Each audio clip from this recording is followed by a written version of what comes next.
But let me introduce Chairman Cole, and he can tell you about some of these discussions that have been going on. Mr. Cole. Thank you very much, Mr. Speaker. Usually when I follow the Speaker, I usually think I should just say what he said and excuse myself right away. But in this case, it is pretty easy. I mean, we've had a pretty decent year in the House Appropriations Committee, all 12 bills out of committee before September 30th. 3 that we are in negotiations on with the Democrats. Those negotiations have gone very well. We're prepared pretty quickly to close once the government's reopened. We could get at least 3 bills done. The President could sign them in. Those things would be immune from a shutdown until the following September 30th.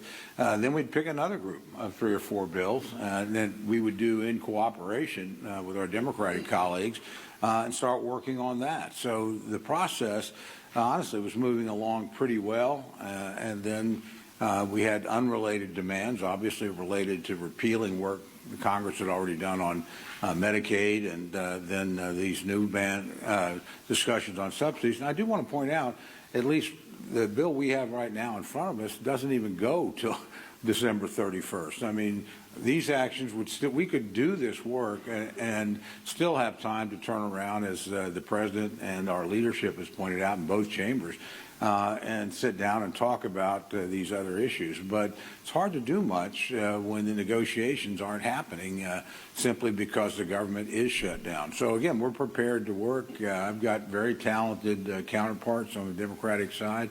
They're good negotiators. We've negotiated a lot of labor issue bills together between Patty Murray, Rosa DeLauro, and myself, and obviously Susan Collins is one of the best legislators in the building. So it's not like we're going to have a hard time, I think, finding common ground, but you do have to restore the government for that to happen.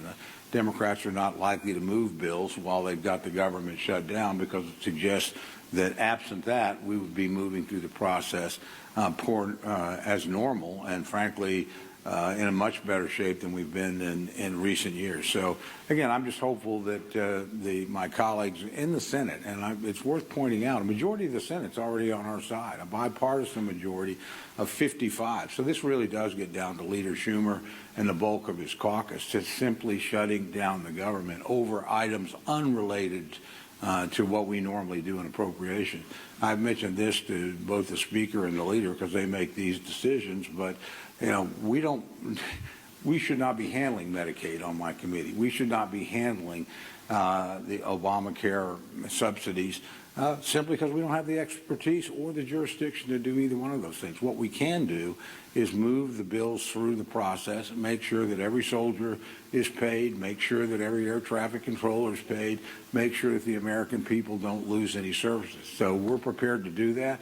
Frankly, I think my Democratic colleagues are prepared to do that once we resolve this shutdown, and that's quite simply in the hands of Leader Schumer and the bulk of his caucus. When they make the mind that they want the government up and running, believe me, we'll move very quickly, and we'll try to move away quickly from a CR status to passing bills individually or in small groups, and get folks up and working again, and get the government restored and continue that process as we're supposed to do. So with that, Mr. Speaker, I just yield back.